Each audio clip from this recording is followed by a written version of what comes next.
네, 하루간 경제 뉴스를 종합하는 시간 경제원입니다. 삼성전자가 오늘 1분기 잠정 실적을 발표했습니다. 시장 예상치를 훌쩍 뛰어넘는 깜짝 실적을 발표했는데 자세한 이야기 홍 기자의 뉴스 포인트에서 다뤄보겠습니다. 지금 자리에 홍경표 기자 나와 있습니다. 안녕하십니까? 안녕하세요.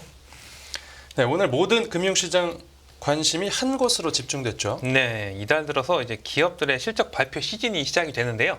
일반적으로 삼성전자가 가장 먼저 실적 발표를 시작을 합니다. 네. 올해 1분기는 첫 스타트가 좋은 것 같습니다.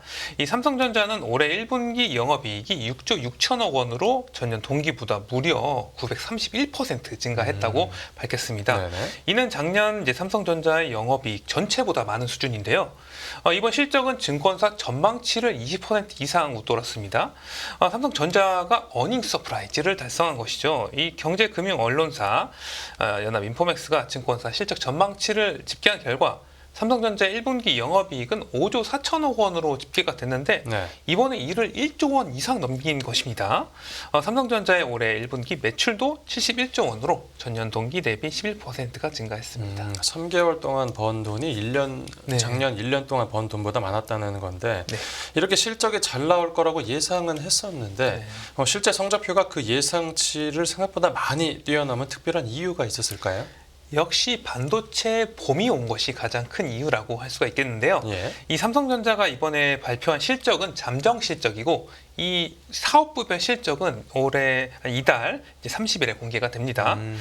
구체적인 이제 집계가 이제 끝난 후에 좀 봐야 될 것 같은데 네네.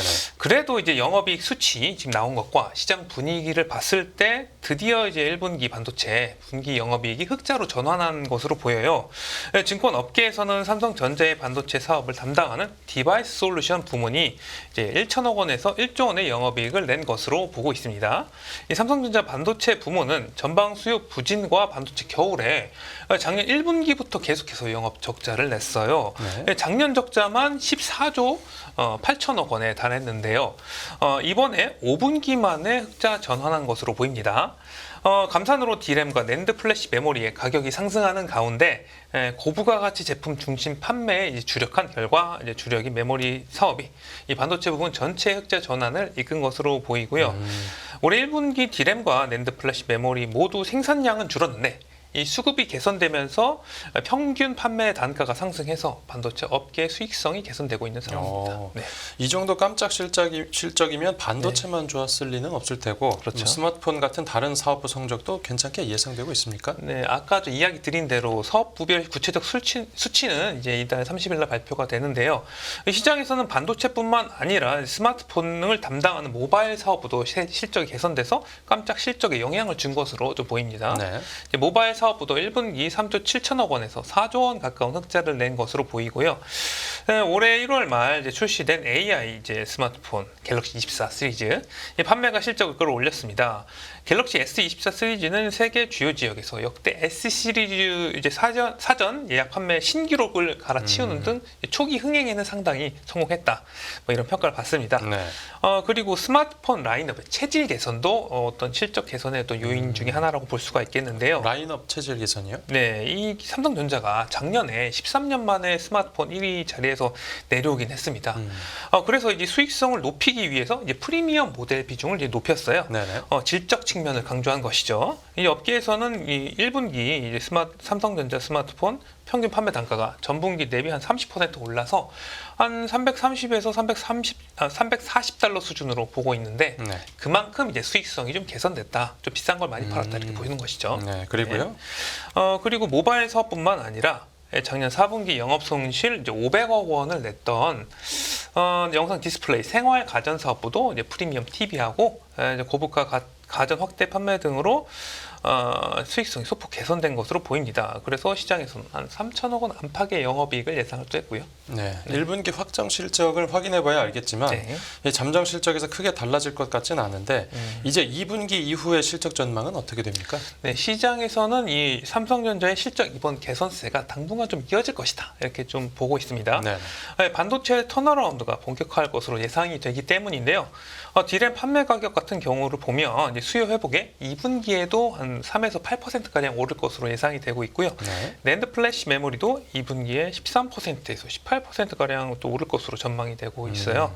예, 재고 수준이 크게 개선된 D램은 이제 앞서 4분기에 이제 흑자 전환했다는 소식을 또 전해드렸었고요. 작년에 이제 매분기 이제 조 단위 이제 적자를 냈었던 낸드 플래시 메모리도 뭐 감산과 재고 축소, 수요 증가 영향으로 올해 1분기나 2분기에는 흑자로 전환할 것이다, 이런 전망이 상당히 많습니다. 네. 이제 그동안 또 어려움을 겪었던 파운드리 사업의 경우에 이제 수주 증가와 수율 개선으로 4분기에는 흑자 전환할 것이라는 전망이 나오고 있습니다.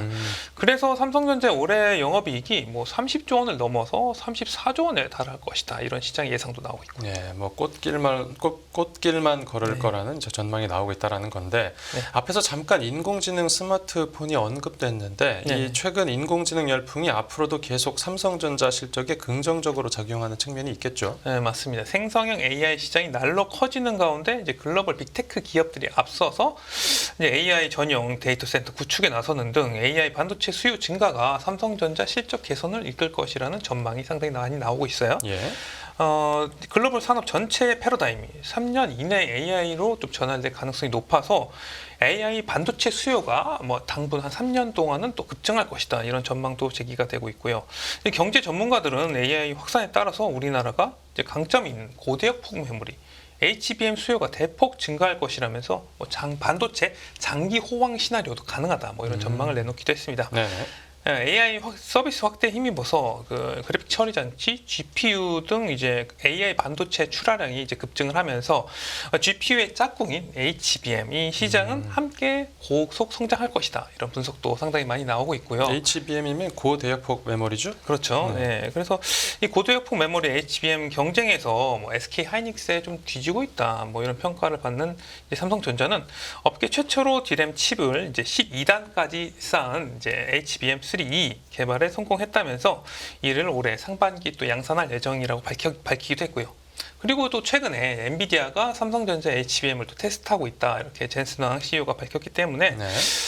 삼성전자 HBM이 이제 엔비디아에 납품할 가능성도 좀 기대가 되고 있습니다. 올해 또 HBM 출하량도 작년 대비 최대 2.9배로 늘리겠다, 뭐 이런 계획도 세우기도 했고요. 네네. 또 삼성전자는 HBM뿐만 아니라 고성능 고용량 메모리 반도체인 이제 DDR5 메모리 반도체를 연결해서 데이터 처리 속도와 용량을 향상시킨 이제 CXL 등 다양한 포트폴리오를 내세워서 이제 AI 시장을 공략할 계획입니다. 네. 거기다가 이제 메모리 병목 현상에 따른 AI 시스템 성능 저하를 해소할 수 있는 이제 삼성전자의 대규모 언어 모델용 칩 마1도 상당히 기대가 되고 있는데요. 네. 삼성전자는 이 마1을 통해서 이제 메모리 처리량을 8분의 1로 줄이고 8배의 파워 효율을 갖게 하는 것을 목표로 하고 있습니다. 네, 알겠습니다. 삼성전자 실적 관련 이야기 들어봤고, 다음 뉴스 보겠습니다. 네, 경상수지 반도체 호조의 10개월 연속 흑자.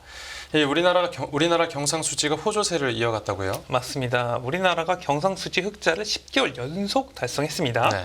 한국은행이 오늘 발표를 했는데 2월 경상수지가 68억 6천만 달러 흑자, 우리나라 돈으로 약 9조 8천억 원으로 이제 집계가 됐어요. 네. 이 경상수지는 우리나라의 어떤 상품과 서비스에 대한 수출입 성적표를 의미합니다.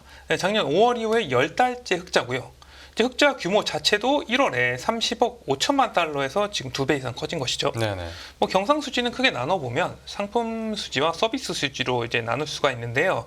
이 상품 수출입을 의미하는 상품 수지가 66억 달러로 작년 4월 이후 12개월 연속 흑자를 이어갔고요. 네. 작년 같은 달과 비교하면 흑자 전환에 성공했습니다. 수출은 521억 6천만 달러로 작년 2월보다 3%가량 늘었습니다. 이제 5개월째 증가세였고요. 네네. 상품 수지가 흑자라고 네. 하면 이 아무래도 수출이 수입보다 더 많았다라는 의미일 그렇죠. 텐데, 수출이 어떤 산업에서 가장 많이 늘었습니까? 역시 반도체가 우리나라 수출을 이끌었습니다. 네. 이 반도체 수출이 전년 동기 대비 63%가 증가를 했는데, 뭐 삼성전자도 올해 1분기 뭐 깜짝 영업이익을 냈으니까 뭐 반도체의 봄이 좀 완연해지는 모습이고요. 네. 하지만 그동안 좀 잘 달렸던 승용차 수출이 8.2% 줄었는데 이 기저효과와 전기차 수요 둔화 등으로 인해서 감소한 것으로 보입니다. 거기에다가 화학 제품이 8.9%, 철강 제품이 8.8% 뒷걸음질 쳤고요. 지역별로 살펴보면은 동남아 수출이 20%, 미국이 9%가량 증가해서 이 동남아와 미국에서 성적이 상당히 좋았습니다. 그렇군요. 수출은 그렇고 수입은 어땠습니까? 네, 2월 수입은 총 455억 5천만 달러로 12.2% 줄었는데요. 특히 에너지 가격이 하락하면서 원자재 수입이 작년 같은 달보다 19% 줄었습니다. 네. 이 원자재 중에서는 가스가 48.6% 감소했고요. 석유가 15%또 줄었습니다. 정보통신기기를 중심으로 자본재 수입도 줄었고요. 승용차 수입도 19.7% 감소했고 곡물 수입도 17% 줄어든 모습이었습니다. 네. 그런데 상품 수지와 다르게 서비스 수지는 적자를 냈다고요? 맞습니다. 2월 서비스 수지가 17억 7천만 달러 적자로 집계가 됐는데요. 역시 여행 적자가 좀 큰 영향을 줬습니다. 네. 그러니까 해외여행을 우리 국민들이 좀 많이 가다 보니까 적자가 좀 많이 발생한 것으로 보이고요. 예. 여행 수지 적자가 13억 6천만 달러였습니다. 상품과 서비스 외에 이제 배당 등 소득 수지도 있는데요. 이 배당 소득 수지 흑자 폭이 한 달 새 13억 5천만 달러에서 18억 2천만 달러로 커졌습니다. 네. 그만큼 투자를 많이 해서 배당을 많이 받았다. 이렇게 볼 수가 있겠고요. 네. 투자 측면을 보면 증권 투자에서는 내국인의 해외 투자가 주식을 중심으로 90억 6천만 달러, 외국인의 국내 투자도 주식 위주로 106억 5천만 달러 늘었습니다. 네, 알겠습니다.